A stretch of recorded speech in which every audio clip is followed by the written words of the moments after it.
Friends, మీరు ఎప్పుడైనా అరటి తొక్కలను మరిగే నీటిలో వేశారా?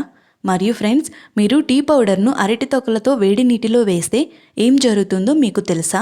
ఫ్రెండ్స్, మనం తరచుగా అరటిపండు తిని దాని తొక్కలను పారేస్తాము. కానీ అరటి తొక్కల వల్ల ఎన్ని ప్రయోజనాలు ఉన్నాయో మీకు తెలుసా? మరియు దాని వాడకంతో మీరు చాలా పెద్ద సమస్యను సులభంగా వదిలించుకోవచ్చు. ఈరోజు ఇది తెలుసుకున్న తర్వాత మీరు ఎప్పటికీ అరటి తొక్కలను పారేయరు. ఈ అద్భుతమైన విషయం చేయడానికి మొదట మనం కొంచెం నీరు మరిగించి దానిలో కొన్ని అరటి తొక్కలను వేయాలి. మరియు దాంతోపాటు మనం కొన్ని టీ ఆకులను వేసి 5 నిమిషాలు ఉడకబెట్టాలి. ఆపై వాటిని కొద్దిసేపు చల్లబరచడానికి వదిలేయాలి. దీని తర్వాత మనం వాటిని బ్లైండర్లో వేసి రుబ్బుకోవాలి. మీరిక్కడ చూడగలిగినట్లుగా మేము దానిని చాలా బాగా రుబ్బుకున్నాము. మరియు దీని తర్వాత ఫ్రెండ్స్, మనం దానిని ఏదైనా పాత్రలో వేసి బయటికి తీయాలి.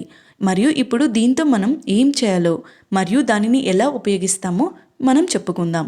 ఫ్రెండ్స్, మీరు దీన్ని మీ చెట్టు లేదా మొక్కలకు వారానికి ఒకసారి మాత్రమే ఉంచితే మీ చెట్టు లేదా మొక్క ఎప్పుడూ ఎండిపోదు మరియు మీ మొక్కలలో పెరుగుదల మునుపటి కంటే 2 రెట్లు వేగంగా పెరుగుతుంది. ఫ్రెండ్స్, దయచేసి ఈ వీడియోను వీలైనంత ఎక్కువగా షేర్ చేయండి. తద్వారా ఎక్కువ మంది దీని గురించి తెలుసుకుంటారు.